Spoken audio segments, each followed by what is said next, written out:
Hey everybody, and welcome back to 80% Garage. Tonight I'm really excited because I have finally finished organizing this drawer, which means that we can have part 2 of our organizer series.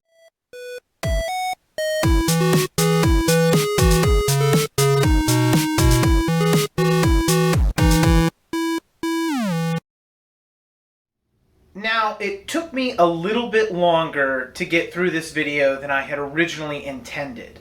One of the things that I wanted to do was make more of the inserts. And while I went ahead and did that, it was still a bit of a pain in the butt because you're still using the drill press, you're still going across the sheet with lines, you're lining up, you're setting up your fence.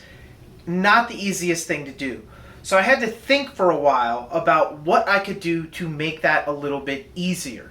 Now, what I'm going to show you, I 3D printed, but you don't have to 3D print. You could absolutely make this kind of thing with a piece of plywood. Use your standard router, use a router bushing, things like that. I'm going to show you what it is, but I think that it's going to make life a lot easier. And once you're done with the tool chest, you're done. You don't have to make any more of them. So that's number 1 in this video. I'm going to show you how I made an indexing jig to go across the sheet. Number 2, I'm going to show you the variety of bins that I made to custom fit this drawer. Now I know I said you didn't have to have a 3D printer, and for everything that's in here, you don't really have to have a 3D printer. You can use the standard Harbor Freight bins. What I wanted to do is I really wanted to hyper organize this drawer and use it for my consumables and my quick things that I want to grab, stuff like that. So I really spent some time making some bins that I thought would be very helpful. And if you don't have a 3D printer, you can probably make some of these items fairly easily with plywood or whatnot, but you can still use the base bins from Harbor Freight, from their organizers in these drawers. So, with that, let's take a look at the stuff that I made today. First things first, I want to show you the indexing jig that I came up with. Now, like I said, it is 3D printed. You do not have to 3D print this. You can absolutely make this jig just drilling any size hole that you want that's going to fit the bushing that you're going to use. I designed this around a standard 3/8 shank, 3/4 inch Forstner bit. So it'll just fit in here. Now this is printed in 2 parts. This bushing snaps into this, so if you choose a different diameter hole for this, if you have something other than the 30 millimeters I chose, totally fine. You can make this. Now what makes this really cool is the indexing feature. So you have to start somewhere. You've got to start from this side and go this way, this side and go this way. I've marked it so that it says front. So I printed these small indexing pins and put a nail through the center, and you push these indexing pins into the indexing holes, and they are sized for the material, and you will put this over here, and that is where you're going to drill your first set of holes. So these will become the centers of the holes. You'll drill 1, you'll drill 2, you'll drill 3, 4, 5, 6. I suggest, just from experience, drill these 6 first, and then you're going to take these indexing plugs, and you could print as many of these as you want. I printed 2. You could probably get away with just 2, as I did. And actually here, let me show you how this looks on an actual sheet. So this is where you're going to index right here. You're going to set that up, and then as you're going, and you're going to do this. Now, this is one of the pieces that I actually did by hand, and it is nowhere near as accurate. You can see that the centers are off, so I kind of have to pick and choose which centers I'm going to use, and we'll use those too. But now this is in place, and these indexing pins can be taken out and this is held in place. Now it does move a little bit because I'm not clamping it down, but you get the point. This will hold it close enough, and it'll definitely be closer, as you can see, than that hole. That hole is terrible. I don't know what I was doing when I was drilling that, but then all you're going to do is you're going to take this indexing guide and you're going to move it across the sheet, just keeping 2 pins in place if you want. And you can see these are off because this is something that I hand drilled. So let me just show you real quick. If I were going to, I would make these a little taller too. I'll do that before I put those up on Thingiverse, because they are a little bit hard to get out. But that's what they do. They sit in these holes, and there's a little bit of play in these, but it'll get the job done. Now, like I said, you can definitely go ahead and make this out of a piece of wood, no problem. Let me go ahead and show you what this will look like.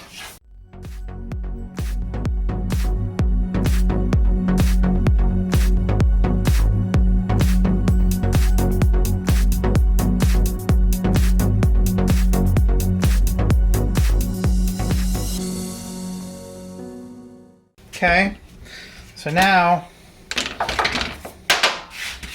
drilled a little too far, but we have our 2 holes, and if we were going to go across this,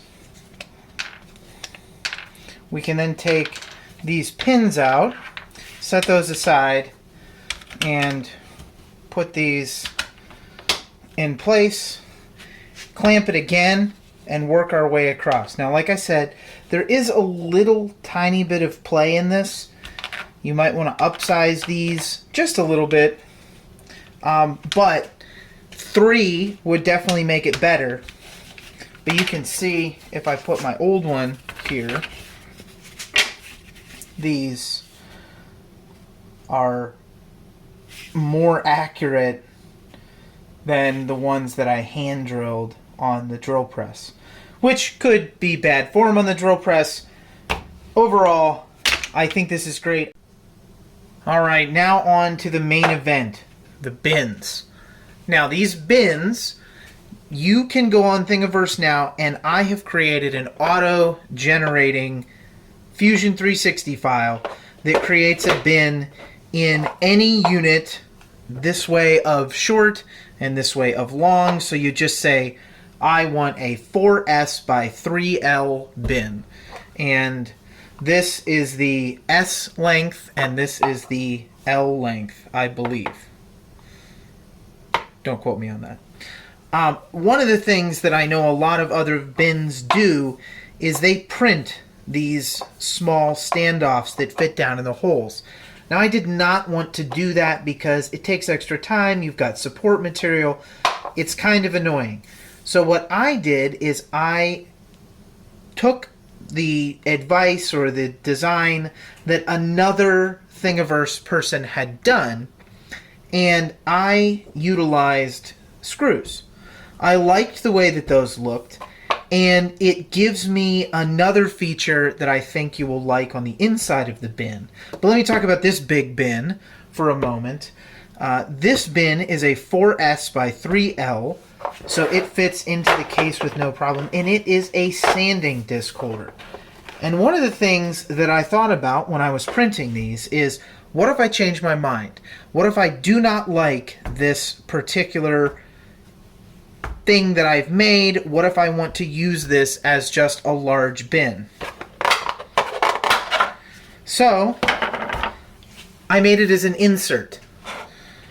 This can be taken out or put in at any time. If you decide you don't like these, or you don't want to take the time to print this, the sanding discs still fit. It's a little bit big, but they still fit, and that's okay, and that's great. So you can see on the inside here where I am hiding the screws, and it's a small ledge, 45-degree angle here, that hides the screws, and I think makes it a little bit easier to get things like hardware out, because it gives you a sloped surface to pull against. So if you're reaching in there and you're grabbing them, it's kind of nice to be able to pull them out. It's a little easier than going against the flat side of this bin. So I think that's going to be really useful. So the screws that I used for these, for the feet, are 4x3/8. This is the sheet metal screws. I think these were $4.29 a box at my local hardware store. They do not have these at many big box stores. They usually sell just the bag. So I think I got these at Ace. Good screws, easy to put in. They're pretty short. You could probably get away with 1/4 inch if you could find them, but I did not find those. So anyway, that's bin number 1 with insert number 1. This is really nice, really useful. I like that. The next thing that I wanted to do was, those of you who are probably not going to print all your bins, you are going to mainly use the Harbor Freight bins. Now, in my drawers, I use a lot of, driver bits, Phillips especially, square drive, whatever. Sometimes you want to store the ones that are used on the top, and then you'll have backup bits inside. So I came up with what I'm going to call the Binsert, and it's basically just making this upper bin and then a lower kind of skirt that fits in to hold that up when you put it in there.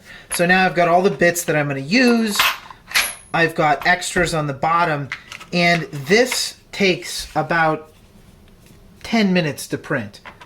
I was thinking about printing 2 of these, but I already have the bin. Why would I print another bottom layer? Because that takes the most amount of filament and the most amount of time to print those. So I just created this Binsert, and you'll notice that I set it down 2 millimeters from the top edge, so this will still fit down into the case. And you can take this with you if you want. So you can put this in the Harbor Freight cases.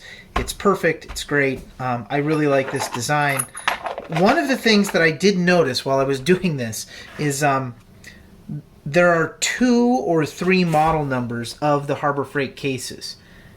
In this particular case, these bins, no pun intended, of course, in this particular case, the case, or this bin, is a certain height. If I look at this one, it's actually almost 2.5 millimeters taller, which is interesting because these are tapered as well. So if you'll notice, this is a little bit loose, this Binsert here, and that's because in the other cases that are this height, this does not fit if you make it the full size of this one. So there's a little bit of play in there, which is fine. It's okay. It still works. But these are really easy. I think this takes about 25 minutes to print, and this takes about 8 minutes to print. And now I will say I am using a 0.6 nozzle. I decided I would switch over to that on my Ender 3, and that has worked really, really well for these bins. So there you go. We've got Binserts for both sides. These are super easy to make. The angle for these, and I'm sitting on the edge, you can see it's a little loose in there. The angle, the taper angle for these, if you are going to model them yourself, they will be on Thingiverse, but it's 2.3 degrees. I don't know why they chose 2.3 as opposed to 2.5, but it is 2.3 degrees, and you can just do a simple extrusion of the 1.5 millimeter edge, and there you go. Moving on, I created these with the auto bin generator. Now, one other thing I'll note in the auto bin generator is this taper angle will always be on the L unit side, unless you go into the parameters and you switch it, which you can do. It's very easy to do. You can just change the dimensions of those two if you want those on the opposite side. So on the long side here, no problem. These I made, these are 1x4, and They have the same screws at the bottom. I printed these out of ABS. These were a huge pain in the butt. I was trying to see if I could print ABS. I hadn't done it before, and boy, these really do not like to stick to PEI. I even had to make a cardboard box enclosure to get these to print okay. Now, the other thing that I will mention is with ABS, sometimes you get a little bit of a bow.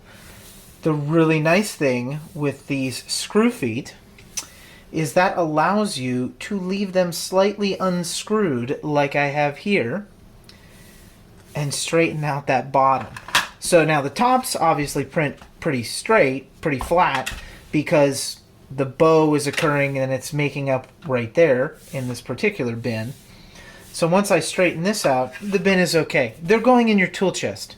You don't really care if they're perfect. At least I don't.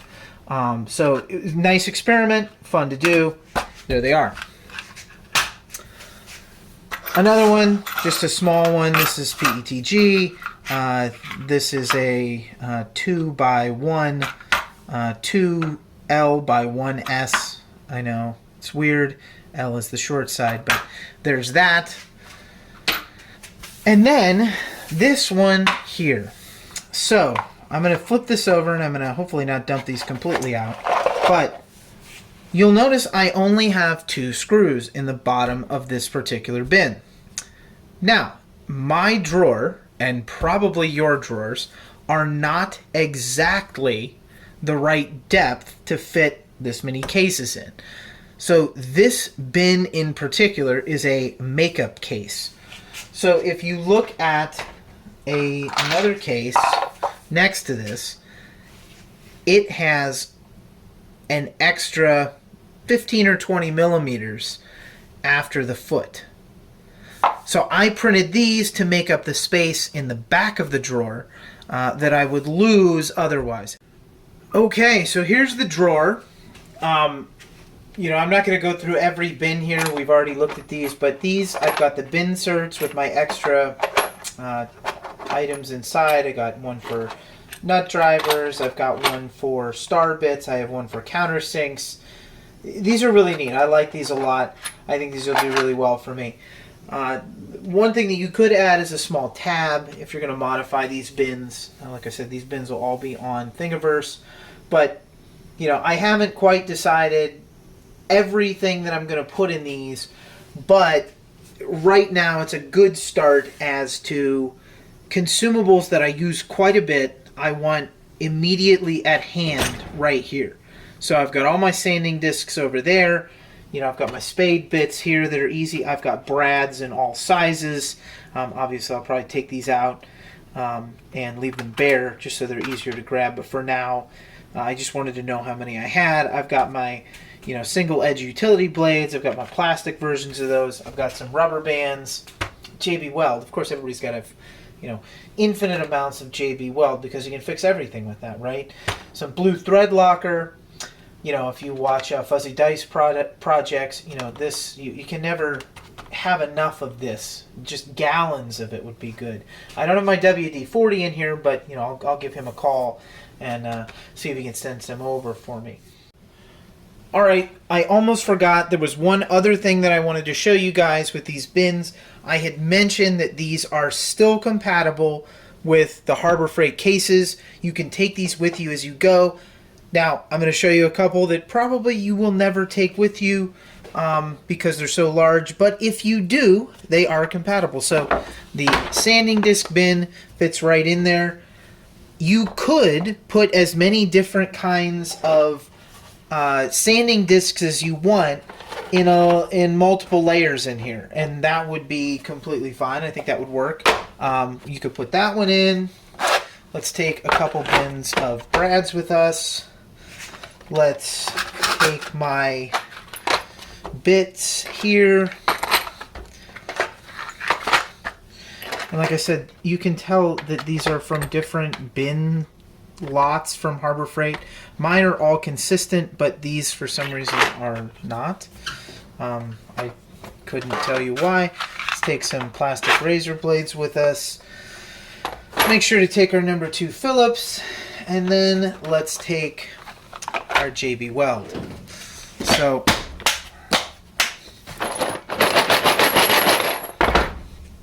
there you go. That is awesome. So awesome for us to be able to take that with us. And then when I get home, all I've got to do is take these right back out and put them right back where they were. And I'm ready to go again. Now, I don't think, and I could be wrong, I don't think that there is another system out there that does this. So, yes, there's some manual labor involved in getting this set up in your tool chest. But I think you would agree, once you get it set up,